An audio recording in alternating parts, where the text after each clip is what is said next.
dan salam sejahtera bagi kita sekalian. Perkenalkan, nama saya Yunda Victorina Tobondo MPD, NIDN 0928069301. Saya adalah salah seorang dosen di program studi pendidikan matematika Universitas Kristen Tentena. Saat ini, melalui video ini, saya akan menyampaikan beberapa hal terkait mata kuliah yang saya ampu, khususnya pada mata kuliah trigonometri. Adapun video ini merupakan salah satu persyaratan dari sertifikasi dosen SMART tahun 2024 pada bidang pengajaran. Mata kuliah trigonometri merupakan salah satu mata kuliah bidang keilmuan yang diajarkan pada mahasiswa semester 3 di program studi pendidikan matematika. Adapun bobot SKS dari trigonometri itu sendiri adalah 3 SKS dengan beberapa CPL yang akan dicapai, yaitu yang pertama, menunjukkan sikap bertanggung jawab atas pekerjaan di bidang keahliannya secara mandiri. Yang kedua, menguasai konsep teoritis matematika yang mendukung pembelajaran di pendidikan menengah serta untuk studi lanjut. Yang ketiga, mampu menerapkan pemikiran logis, kritis, sistematis, dan inovatif dalam konteks pengembangan atau implementasi ilmu pengetahuan dan teknologi yang memperhatikan dan menerapkan ilmu humaniora yang sesuai dengan bidang keahliannya. Dan CPL yang terakhir yaitu mampu merencanakan, mengimplementasikan, dan mengevaluasi pembelajaran matematika secara inovatif dengan mengaplikasikan konsep pedagogik didaktik matematika dan keilmuan matematika serta memanfaatkan berbagai sumber belajar dan iptek yang berorientasi pada kecakapan hidup. Pada mata kuliah trigonometri terdapat 5 CPMK yang akan dipenuhi. Yang pertama, mahasiswa mampu menerapkan konsep dasar trigonometri. Yang kedua, mahasiswa mampu menerapkan operasi hitung pada trigonometri. Yang ketiga, mahasiswa mampu memahami aturan segitiga dalam trigonometri. Yang keempat, mahasiswa mampu menganalisis grafik fungsi trigonometri. Dan yang terakhir, mahasiswa mampu menganalisis limit dan invers fungsi trigonometri. Adapun deskripsi singkat dari mata kuliah trigonometri adalah mata kuliah trigonometri bertujuan mengembangkan kemampuan mahasiswa dalam memahami konsep trigonometri pada materi sudut, fungsi trigonometri, identitas trigonometri, rumus-rumus segitiga, grafik fungsi trigonometri, penyelesaian seputar permasalahan pada segitiga, rumus penjumlahan dan pengurangan, persamaan dan pertidaksamaan trigonometri, limit fungsi trigonometri, serta fungsi invers trigonometri. Kuliahan menggunakan metode ceramah dan tanya jawab diskusi di dalam kelas. Selanjutnya, penilaian yang dilakukan dalam proses perkuliahan meliputi pemberian soal rutin kepada mahasiswa. Selanjutnya, terdapat beberapa penilaian yang lain, yaitu keaktifan dan kehadiran, penilaian ujian tengah semester, dan penilaian ujian akhir semester. Adapun bobot pembagian nilai dari penilaian ini yaitu penugasan diberikan bobot 10%, keaktifan dan kehadiran 15%, ujian tengah semester 35%, dan ujian akhir semester 40%. Pada mata kuliah trigonometri, saya menggunakan beberapa referensi cetak maupun secara elektronik. Selanjutnya akan disajikan video pembelajaran di dalam kelas pada mata kuliah trigonometri. Ya, selamat siang semuanya. Siang. Apa kabar, masih sehat? Sehat. Baik. Ya. Pertemuan hari ini pertemuan kedua. Sebelum kita memulai perkuliahan, baiknya kita mulai dengan doa. Saya minta salah satu dari mahasiswa untuk memimpin kita dalam doa.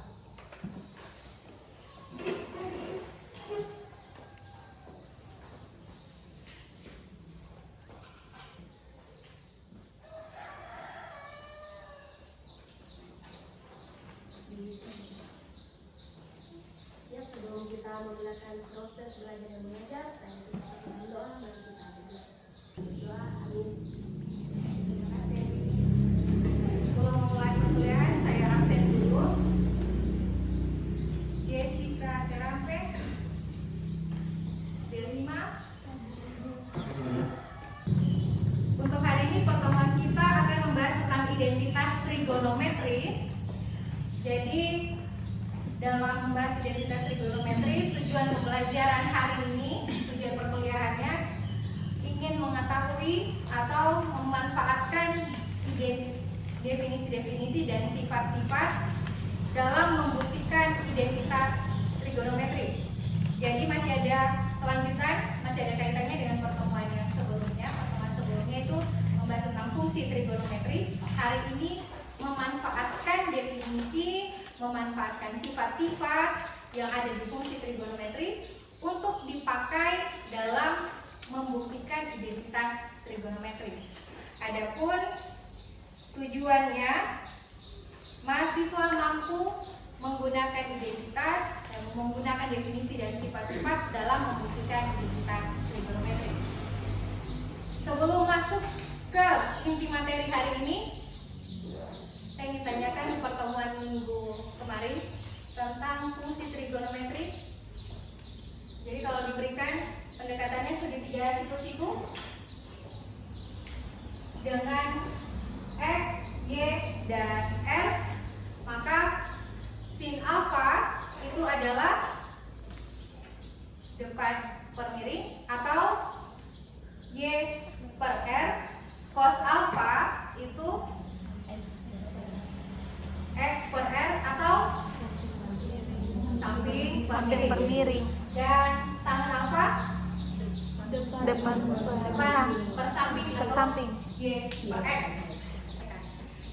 Hari ini ilmu yang sudah didapat minggu lalu itu harus diingat karena ini yang akan dipakai dalam pembuktian identitas trigonometri. Dimulai dengan perhatikan ada lingkaran di sini, lingkaran, dan dengan jari-jari R, titik pusat di O, lalu terdapat satu titik yang terletak pada lingkaran, yaitu titik P, X, Y. Nah, dengan koordinat X, Y, maka P aksen, O, P aksen itu adalah X, P aksennya adalah Y. Yang ingin kita buktikan adalah apakah benar sin kuadrat alfa ditambah cos kuadrat alfa sama dengan 1.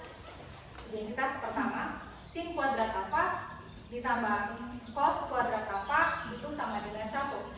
Apakah benar demikian? Jadi kita gunakan bantuan segitiga di dalam lingkaran. Ada yang masih ingat Pythagoras? Kalau dilihat segitiganya siku-siku kan? Nah, kalau segitiga siku-siku kan identik dengan Pythagoras. Ada yang masih ingat untuk Pythagoras? Bagaimana? Ya, Nyoman? C kuadrat sama dengan A kuadrat ditambah B kuadrat. C kuadrat sama dengan A kuadrat ditambah B kuadrat, atau sisi miring kuadrat adalah jumlah kuadrat dari sisi tegaknya. Nah, di sini ada lingkaran titik pusat O. Dengan menggunakan teorema Pythagoras, kita bisa buktikan bahwa, atau kita artikan O P aksen kuadrat ditambah P aksen kuadrat sama dengan OP aksen. Sisi miring kuadrat itu adalah jumlah kuadrat dari sisi tegaknya OP aksen ditambah P aksen. Yang selanjutnya OP aksen itu kan yang ada di bawah sini dia adalah X kuadrat, PP aksennya adalah Y. Jadi X kuadrat tambah Y kuadrat sama dengan R kuadrat. Kenapa R? Karena ini lingkaran. OP itu adalah jari. Jadi X kuadrat ditambah Y kuadrat sama dengan RX kuadrat. Selanjutnya, kalau kedua ruas kita bagi dengan R kuadrat, maka menghasilkan X kuadrat per R kuadrat ditambah Y kuadrat per R kuadrat sama dengan R kuadrat per R kuadrat. Kalau kita lanjutkan, diperoleh X per R kuadrat, karena sama-sama kuadrat, jadi boleh langsung X per R kuadrat, Y per R kuadrat sama dengan R per R 1. Sebelum saya lanjutkan, ada yang bisa lanjutkan ini? X per R itu apa? X per R cos alpha. Kenapa alpha? Karena kita pakai alpha derajat sudut yang terbentuk di antara sumbu X dan garis OP. Jadi X per R itu adalah, kalau pakai fungsi yang sebelumnya, X per R cos alpha, Y per R sin alpha. Jadi di sini karena ada kuadratnya, maka dapat dibuktikan cos kuadrat alpha ditambah sin kuadrat alpha sama dengan 1. Jadi besok kalau jadi guru, jangan langsung siswa hafal. Pokoknya cos kuadrat alpha ditambah sin kuadrat alpha sama dengan 1, hafal. Dari mana asal muasalnya, yang penting hafal. Jangan. Karena calon guru harus tahu dari mana dia berasal. Cos kuadrat alfanya itu sin kuadrat alpha sama dengan 1. Kenapa bisa seperti ini? Dari mana? Ya, dari sini. Jadi jangan sampai dilupa. Besok ngajari dalam kelas, pokoknya hafal. Matematika tidak hanya sebatas menghafal, harus dimengerti dan mampu dibuktikan. Nah, dapat identitas pertama, cos kuadrat alpha ditambah sin kuadrat alpha sama dengan 1.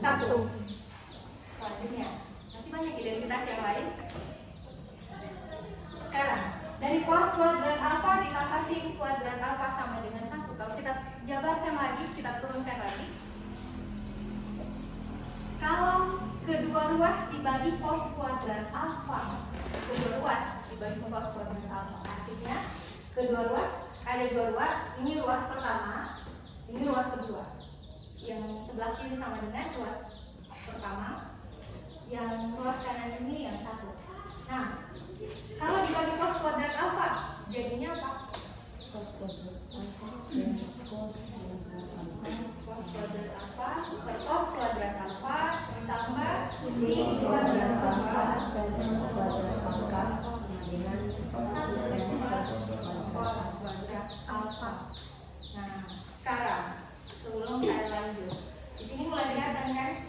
Ada sin per cos, ada 1 per cos.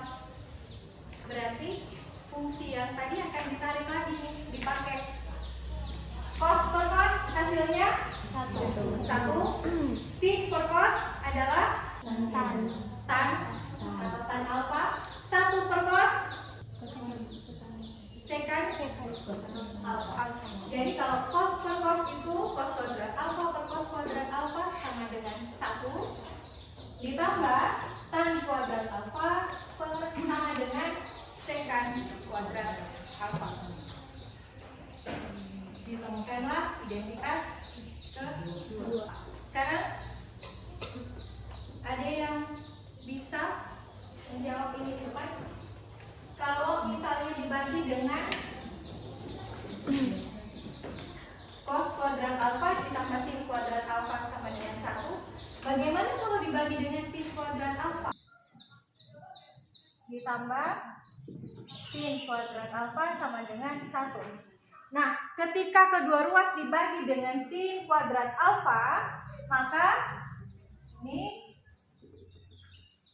dibagi sin kuadrat alfa, maka menjadi cos kuadrat alfa per sin kuadrat alfa ditambah sin kuadrat alfa per kuadrat alfa sama dengan 1 per sin kuadrat alfa.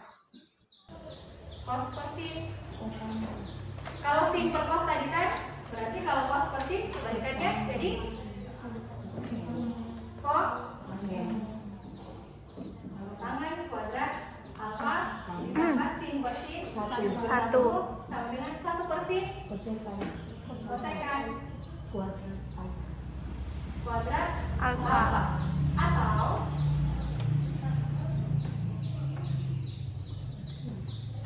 kotangan kuadrat alfa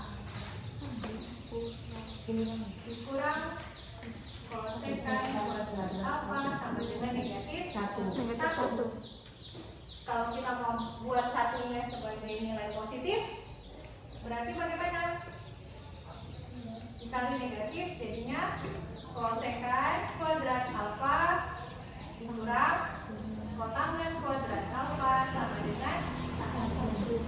Bukan identitas. Jadi ada 3 identitas. Mulai dari identitas pertama, cos kuadrat alfa sama sin kuadrat alfa sama dengan 1. Yang kemudian diturunkan kalau dibagi dengan cos kuadrat alfa, temukan tadi identitas yang kedua. Dan kalau dibagi sin kuadrat alfa, ditemukan identitas ketiga. Sampai di sini. Adakah yang mau ditanyakan? Bisa dimengerti? Bisa. Kita lanjut kalau bisa. Contoh soal. Kita lihat. Diketahui sin alfa sama dengan 3/5. Berarti berdasarkan contoh soal itu nomor 1 diketahui sin alfanya sama dengan 3/5 dengan nilai alfa ada di antara 0 sampai 90 derajat. Kalau ada di antara 0 sampai 90 derajat berarti sudut yang dibentuk sudut apa? Lancip. Sudut yang dibentuk sudut lancip. Yang ditanyakan nilai cos alfa berapa? Nah, di sini ada banyak cara untuk menemukan kosinus alfa. Tetapi untuk hari ini, mari kita gunakan identitas yang tadi sudah kita bahas. Sekarang, yang diketahui sin, yang ditanya cos. Kira-kira mau pakai identitas yang mana untuk menjawab yang ini? Untuk menjawab soal ini. Identitas yang mana yang digunakan? Identitas pertama, bunyinya apa? Identitas pertama Tasya?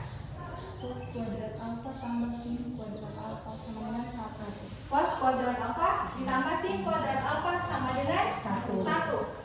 Sehingga penyelesaian yang kita gunakan menggunakan identitas 1. Kenapa tidak pakai 2? Kenapa tidak pakai 3? Perhatikan yang diketahui dan ditanyakan. Identitas mana yang memuat yang diketahui dan ditanyakan tadi. Nah, karena sin dengan cos, maka yang digunakan adalah cos kuadrat alfa ditambah sin kuadrat alfa sama dengan 1. Pertanyaannya cos, maka cos kuadrat alfa itu adalah 1 dikurang sin kuadrat alfa. 1 dikurang sinnya 3/5, berarti 3/5 kuadrat. 1 dikurang 3 kuadrat 9 per 5 kuadrat 25. Nah, 1 kan 25 per 25. 25 kurang 9 16 per 25. Ini cos kuadrat alfa, hati-hati. Mintanya cos alfa tanpa kuadrat. Jadi untuk cos alfa bagaimana? Jawab kan? Di akar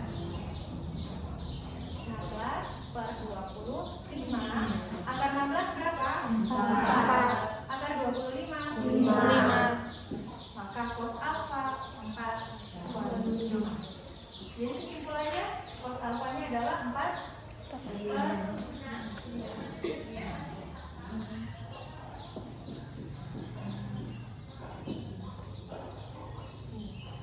Kalau kita menggunakan pendekatan segitiga siku-siku juga bisa, karena dia 3/5, kita ketahui alfanya di antara 0 sampai 90, berarti dia lancip. Maka kalau dia lancip bisa seperti ini kan. Yang diketahui sin, alfanya di sini. Sin itu apa? Depan per kiri. Sisi depannya 3, kirinya 5. Pakai Pitagoras, triple Pitagoras, pasti yang di bawahnya 4. Kalau pakai triple Pitagoras. Jadi kalau mau tanya cos itu samping per miring, sampingnya 4, miringnya 5 langsung. Jadi ada banyak cara. Bisa pakai identitas, bisa juga langsung ke segitiga siku-siku. Ini soal yang pertama. Soal yang kedua, buktikan bahwa tan X ditambah kotangan X itu sama dengan secant X dikali cosecant X. Pembuktian seperti ini boleh dari kiri ke kanan. Jadi kalau pembuktian kiri ke kanan itu artinya semua yang ada di ruas kiri dijabarkan sampai akhirnya membentuk yang di sebelah kanan. Itu pembuktian kiri ke kanan. Atau kita buktikan dari kanan ke kiri. Artinya yang sebelah kanan ini diuraikan sampai akhirnya nanti ketemu di yang sebelah kiri. Baru bisa dikatakan terbukti. Kalau dia terbukti. Nah sekarang silakan dikerjakan tan X tambah kotangan X sama dengan secant X dikali cosecant X.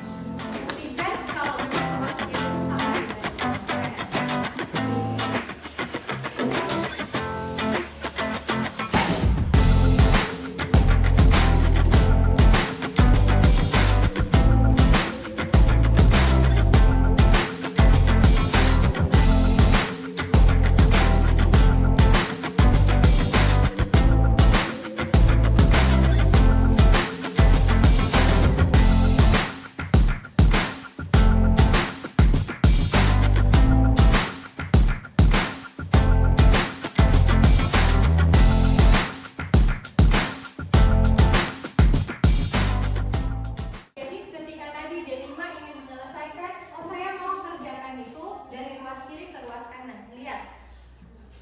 Sumbernya apa? Yang dituju apa? Kita mau dari tan, ada tan, ada kotangan. Hasil akhirnya memuat secant dan cosecant. Berarti ketika tan dan kotangan itu dirubah, dia harus memuat unsur-unsur secant atau cosecant. Nah, secant sendiri itu adalah 1/1 cos dan cosecant 1/sin. Nah, tan dan kotangan bisa diubah ke dalam bentuk sin dan cos tidak? Itu dulu. Jadi saya mau jadikan ini, saya mau jadikan secant dan cosecant. Nah, yang awalnya ini bisa diubah ke dalam bentuk itu tidak? Ada bentuk lainnya tidak? Jadi ketika mengerjakan identitas trigonometrik, arah pikirannya ke situ. Jangan semata-mata kalau saya hafalan harusnya gini ke sini, tidak. Tapi saya mau buat apa? Nah, ketika harus ada secant dan cosecant, dia memuat unsur sin dan cos, maka itulah yang dimunculkan di sini. Tan diubah menjadi sin per cos. Yang kotangan diubah menjadi cos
kuadrat alfa sama dengan secant kuadrat alfa.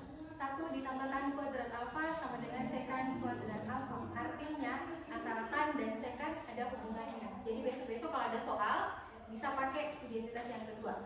Yang ketiga, identitas yang ketiga, kotangan kuadrat alfa dikurang kosekant kuadrat alfa sama dengan 1. Berarti antara kotangan dengan kosekant ada kaitannya juga. Jadi itu identitas dasar. Nah, hari ini pertemuan kita sampai di sini. Selanjutnya tadi kan sudah dibuktikan dari kiri ke kanan. Tugas kedepannya adalah silahkan kalian menguraikan, membuktikan dari ruas kanan ke kiri. Uraikan yang kanan ini sampai membentuk tan X ditambah kotan X. Pertemuan kita hari ini sampai di sini. Tugasnya diselesaikan. Tugas-tugas yang sudah dikerjakan silahkan dikirimkan ke saya melalui email bisa. Jadi paling lambat dikumpulkan hari Rabu minggu depan sebelum pukul 10 pagi. Jadi tugasnya ditulis tangan atau diketik silakan lalu dikirimkan ke